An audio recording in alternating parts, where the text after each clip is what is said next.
व्यवस्था बहुत बढ़िया है और हम लोगों का बहुत मन था कि हम लोग प्रयागराज आए। आज हमारी ये इच्छा पूरी हुई है और प्रयागराज में आके इतना आनंद आ रहा है, इतनी बढ़िया व्यवस्था है कि मैं सरकार को धन्यवाद देना चाहती हूँ और अपने स्नान और सबके सुख शांति के लिए भगवान से सुख समृद्धि मनाती हूँ कि सब कुछ बढ़िया हो।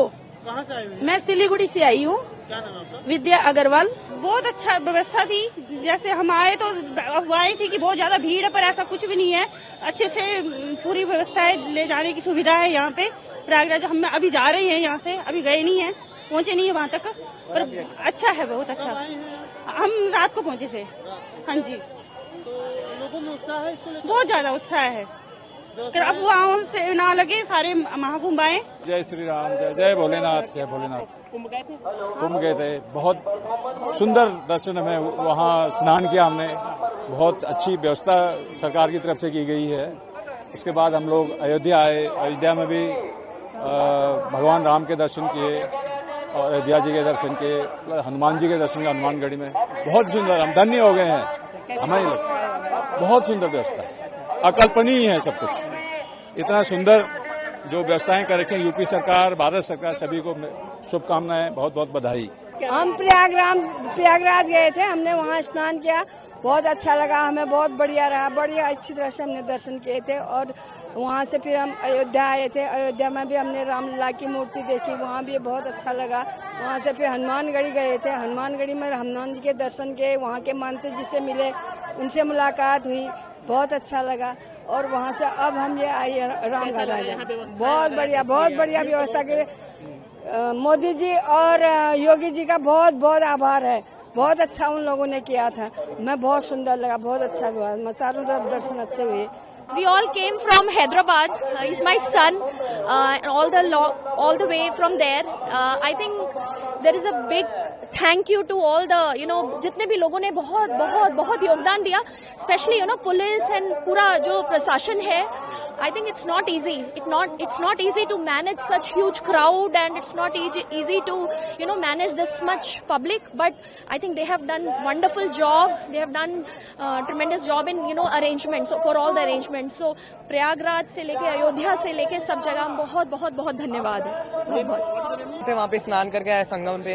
अभी तो मोदी जी और योगी ने इतना हमारे लिए सेवा कर रखा है। मैं तो यहाँ पे अकेला आया था, मेरा लास्ट प्लान बना था, अकेला आया था, सेफली आ गया था। ये जैम थोड़ा ट्रैफिक होता है, पर पहुंच गए थे। हमारा सब कुछ भगवान के दया से अच्छा हो गया था। दर्शन भी हो गए रामलला का, पहली बार था। अभी तो राम जी के दर्शन हो गए, हनुमान जी के दर्शन हो गए। अभी तो ये वाला सरयू नदी भी चले गए, गंगा भी, अब सारा हो गया हमारा, आसानी से हो गया। भीड़ तो हमेशा होगी ही, अभी महाकुंभ चल रहा है तो भीड़ तो एक्सपेक्टेड है, पर अभी आसान हो गया है वो पुलिस के योगदान की वजह से। बहुत भीड़ थी और व्यवस्था भी बहुत सुंदर है। जो व्यवस्था कह रहे थे, यहाँ कह रहे कि भाई ऐसा हो रहा है वैसा हो रहा है, वो बढ़िया है। ऐसा कोई वो नहीं है। हमें तो प्रशासन की भी अच्छी वो मिली, प्रशासन ने भी हमें जो है कहा कि भाई बढ़िया वो मिला। और दर्शन हमारे इतनी सुंदर तरीके से हुए। कितनी देर में हो गया दर्शन? हम तो निकले थे और दर्शन के लिए बड़े आराम से करीब 15 मिनट 20 मिनट में हमारे दर्शन हो गए थे। बिल्कुल, भीड़ देखने की जगह ही नहीं था पाँव रखने की। हनुमान जी के दर्शन, हनुमानगढ़ी के दर्शन बहुत बढ़िया तरीके से हुए। देखिए, कल रात्रि से ही पौष पूर्णिमा का जो हमारा आज का स्नान है और बहुत सकुशल रूप से संपन्न हो रहा है।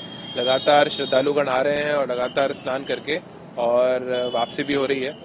माननीय मुख्यमंत्री जी लगातार स्वयं मॉनिटरिंग कर रहे हैं और निर्देश है कि सभी श्रद्धालुओं को उचित प्रकार से उनका आवागमन रखा जाए, किसी प्रकार की परेशानी उनको ना हो और स्नान करके सकुशल उनकी वापसी कराई जाए। सभी लगभग 322 से ऊपर सिविल ऑफिसर्स, लगभग 9000 फोर्स हमारी जो लगी हुई है, लगभग 60 से ऊपर जो हमारी RAF और CAPF होती है उसकी कंपनीज लगी हुई हैं और ट्रैफिक पुलिस हमारी लगी हुई है। साथ साथ ही हम लोग NCC का, NSS का भी सहयोग और स्वयंसेवी संस्थाएं जो हमारी हैं, सिविल डिफेंस का सहयोग भी हम लोग ले रहे हैं ट्रैफिक मैनेजमेंट के लिए।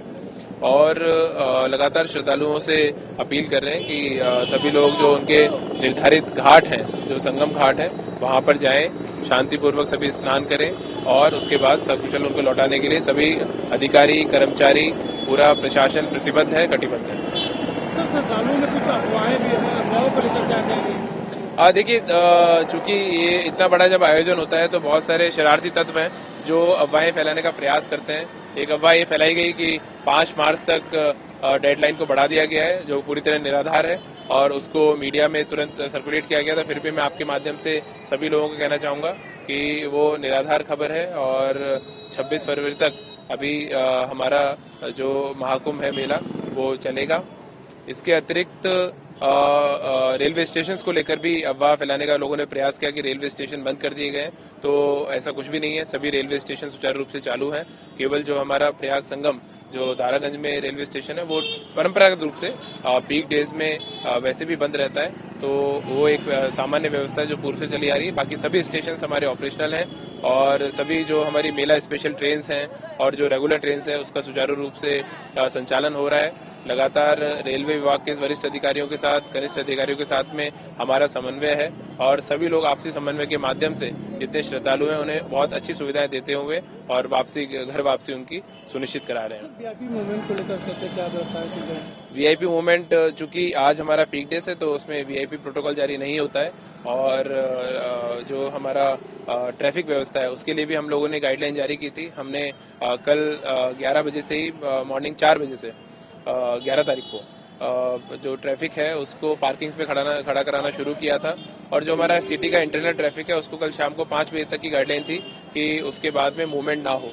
और अभी भी लगातार भ्रमण करके सुनिश्चित कर रहे हैं कि जितना ट्रैफिक मूव कर रहा है, क्योंकि कुछ लोग पहले से होटलों में रहते हैं या कुछ जो हमारे स्थानीय निवासी हैं जिनको आवश्यक कार्यों से जाना होता है, तो केवल वही लोग अभी मूव कर रहे हैं और वो भी अगर यथासंभव निकट तक पार्किंग में खड़ा करें। कोई आवश्यक कार्य है तो लोकल पुलिस से समन्वय स्थापित करके वो जा रहे हैं। तो ट्रैफिक की व्यवस्था ये है। इस बार चूंकि महाकुंभ में कई श्रद्धालुओं को, करोड़ों श्रद्धालुओं का लगातार आगमन हो रहा है, तो कुछ निर्णय भी लिए गए हैं। जैसा कि जो हमारे जब कल्पवासी निकलते हैं तो वो 12 तारीख को ही निकलते थे। ये निर्णय हमने लिया है कि जब तक हमारे जितने श्रद्धालु बाहर से आ रहे हैं वो उन सबकी सकुशल वापसी ना हो जाए तब तक उनके व्हीकल ना निकले, क्योंकि अगर वाहन और श्रद्धालु एक साथ निकलेंगे तो वो चौक पॉइंट बनता है जिसके कारण श्रद्धालुओं के आवागमन बाधित होता है और उसमें समस्या उनको होती है। तो इसलिए सभी कल्पवासियों ने हमें सहयोग प्रदान किया है और सभी ने ये आश्वासन दिया है कि जब हमारे सभी श्रद्धालुगण आज का पवित्र स्नान करके अपने गंतव्य स्थान को चले जाएंगे तो उसके बाद ही वाहन मूव किए जाएंगे और पूर्व से ही हमने उनके वाहन भी निकटतम पार्किंग में खड़े करवाए हैं। तो ये लगातार जिस प्रकार की दिन प्रतिदिन की हमारी परिस्थितियां हैं उस हिसाब से हम लोग रोज सभी अधिकारीगण कोऑर्डिनेशन मीटिंग करते हैं और उसके बेसिस पे अगले दिन की रणनीति बनाते हैं।